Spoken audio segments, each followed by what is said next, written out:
کبھی کبھی انسان کا دل کسی چیز کے لیے بہت تڑپتا ہے، اتنا کہ اس کے لیے صبر کرنا مشکل ہو جاتا ہے۔ انسان ہر روز اس چیز کو حاصل کرنے کے لیے دعا کرتا ہے جو لمحات دعا کے لیے افضل ترین ہوتے ہیں، اور وہ اس کے لیے دعائیں کرتا رہتا ہے کہ وہ اس کی دعا قبول ہو جائے اور اس کا انتظار ختم ہو جائے۔ لیکن اس دوران وہ یہ بھول جاتا ہے کہ اللہ پاک نے ہر چیز کو عطا کرنے کا ایک مخصوص اور بہترین وقت مقرر کر رکھا ہے۔ لیکن جب اللہ پاک ہماری من پسند چیز کو ہمارے مقدر میں لکھ دیتا ہے تو کچھ نشانیاں ضرور ظاہر کرتا ہے، تاکہ میرے بندے یا بندی کو تسلی ہو سکے کہ اس کا اللہ اس کے ساتھ ہے، اس کی دعاؤں کو قبول کر لیا گیا۔ اور یاد رکھو، دعا کا خیال آنا سب سے بڑی نشانی ہے کہ آپ اس من پسند چیز کو گڑ گڑا کر مانگے تاکہ وہ تمہیں عطا کرے۔ وہ تمہاری خواہش کو بہترین کر کے دیتا ہے۔ وہ خواہش کو دل میں ڈالتا ہی تب ہے جب وہ تمہارے نصیب میں لکھ دیتا ہے۔ دعا تو بس ہمارے درجات بلند کرنے کا ایک ذریعہ ہے، بس تھوڑا انتظار باقی ہے، بس تھوڑا سا انتظار۔ دعا مانگتے رہو، سب ٹھیک ہو جائے گا، کیونکہ ہر مشکل کے ساتھ آسانی ہے۔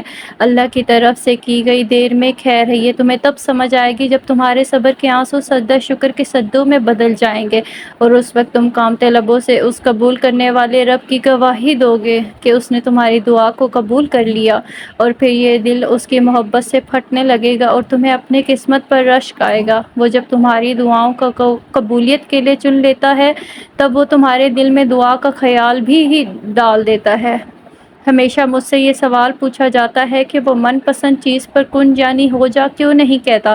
دراصل ہم انسان ہیں، اس لیے یہ بات ہم کبھی نہیں سمجھ سکتے کہ اس کے ایک لفظ کن یعنی ہو جا کی کتنی اہمیت ہے۔ یہ وہ لفظ ہے جس سے پوری کائنات بنا دی گئی اور ختم بھی اسی لفظ پر ہی کر دی جائے گی اور اسی پر ہی ختم ہو جائے گی۔ سو اس لفظ کو ایسے ہی کہہ دیا جائے نہیں، وہ کن یعنی ہو جا تب کہتا ہے جب اپنے بندے کے لیے بہترین وسیلہ بنا دیتا ہے، اور کبھی کبھار وہ چاہتا ہے کہ میرا بندہ میرے لیے صبر تو کرے۔ کیا اس کا حق نہیں کہ اس سے محبت جتائی جائے؟ کیا اس کا حق نہیں کہ اس کے لیے تھوڑا انتظار کیا جائے؟ اور ایسا تو ہو ہی نہیں سکتا جو خواہش تمہاری زباں پر روا رہتی ہے وہ تمہیں نہ ملے۔ جانتے ہو، وہ دعا کی توفیق دیتا ہی تب ہے جب اس نے کن یعنی ہو جا کہنا ہو، ورنہ ہمارے آس پاس کتنے ہی ایسے لوگ ہیں جو دعا بھی نہیں مانگتے، صرف یہ سوچ کر کہ خدا تو سنتا ہی نہیں ہے۔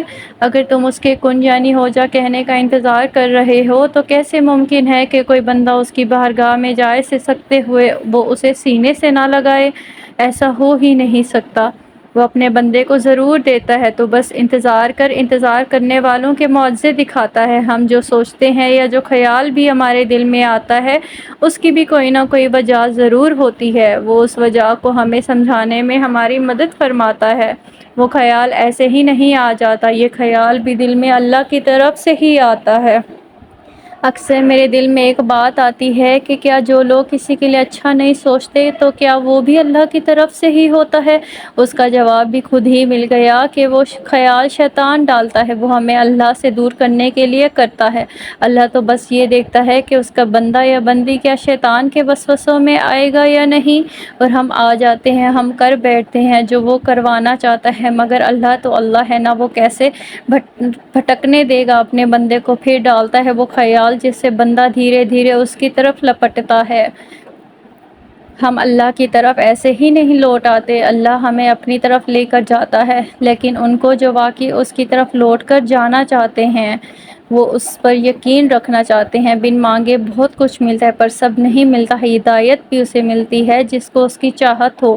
تو جس چیز کی چاہت ہو نا، وہ اللہ سے مانگتے رہا کرو، بے شک وہ دے گا اپنے بندے کو۔ وہ دے کر رہتا ہے اپنے بندوں کو، وہ اپنے بندوں کو سمجھتا ہے، وہ اپنے بندوں سے محبت کرتا ہے، وہ اپنے بندوں کو بے سہارا نہیں چھوڑتا، بے شک وہ بے حد